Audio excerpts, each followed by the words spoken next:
بسم اللہ الرحمن الرحیم۔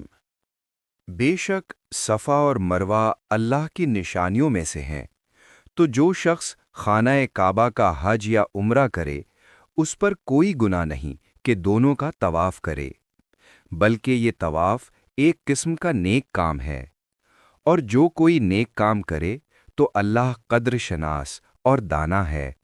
جو لوگ ہمارے احکام اور ہدایتوں کو جو ہم نے نازل کی ہیں کسی فاسد غرض سے چھپاتے ہیں، حالانکہ ہم نے انہیں اپنی کتاب میں لوگوں کے لیے کھول کر بیان کر دیا ہے، ایسے لوگوں پر اللہ اور تمام لعنت کرنے والوں کی لعنت ہے۔ ہاں، جو لوگ توبہ کر لیں، اپنی حالت درست کر لیں اور احکام الہی صاف صاف بیان کر دیں تو میں ان کے قصور معاف کر دیتا ہوں، اور میں بہت زیادہ معاف کرنے والا، بہت رحم کرنے والا ہوں۔ جو لوگ کفر پر رہے اور کفر ہی کی حالت میں مر گئے، ان پر اللہ، فرشتوں اور تمام انسانوں کی لعنت ہے۔ وہ ہمیشہ اسی لعنت میں مبتلا رہیں گے، نہ تو ان کا عذاب ہلکا کیا جائے گا اور نہ ہی انہیں کوئی مہلت دی جائے گی۔ اور لوگو، تمہارا معبود صرف ایک اللہ ہے، اس کے سوا کوئی عبادت کے لائق نہیں، وہ بہت مہربان، بہت رحم کرنے والا ہے۔ بے شک آسمانوں اور زمین کی پیدائش میں، رات اور دن کے ایک کے بعد ایک آنے جانے میں، کشتیوں اور جہازوں میں جو دریاؤں میں لوگوں کے فائدے کی چیزیں لے کر چلتے ہیں، اور بارش میں جسے اللہ آسمان سے برساتا ہے اور اس سے زمین کو مردہ ہونے کے بعد زندہ کرتا ہے، اور زمین پر ہر قسم کے جانور پھیلانے میں، اور ہواؤں کے چلانے میں، اور بادلوں میں جو آسمان اور زمین کے درمیان قید رہتے ہیں، عقل والوں کے لیے اللہ کی قدرت کی نشانیاں ہیں۔ اور کچھ لوگ ایسے ہیں جو اللہ کے سوا دوسروں کو اس کا شریک بنا لیتے ہیں اور ان سے اللہ جیسی محبت کرتے ہیں، لیکن جو ایمان والے ہیں وہ اللہ سے سب سے زیادہ محبت کرتے ہیں۔ اور کاش یہ ظالم لوگ اس وقت دیکھ لیں جب عذاب دیکھیں گے کہ ہر قسم کی قوت صرف اللہ ہی کے پاس ہے، اور یہ کہ اللہ سخت عذاب دینے والا ہے۔ اس دن کفر کے پیشوا اپنے پیروکار سے بری الذمہ ہو جائیں گے اور سب عذاب دیکھ لیں گے، اور ان کے درمیان کے تعلقات ٹوٹ جائیں گے۔ اور پیروکار کہیں گے، کاش ہمیں دنیا میں دوبارہ واپس جانے کا موقع مل جائے، تاکہ جس طرح یہ آج ہم سے بری ہو رہے ہیں، ہم بھی ان سے بری ہو جاتے۔ اس طرح اللہ ان کے اعمال کو ان کے لیے حسرت بنا کر دکھائے گا، اور وہ جہنم سے کبھی نہیں نکل سکیں گے۔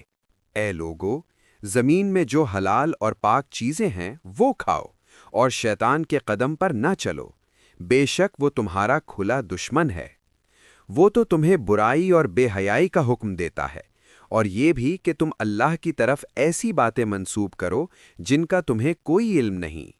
اور جب ان سے کہا جاتا ہے کہ اللہ نے جو کتاب نازل فرمائی ہے اس کی پیروی کرو، تو کہتے ہیں، نہیں، ہم تو اسی چیز کی پیروی کریں گے جس پر ہم نے اپنے باپ دادا کو پایا۔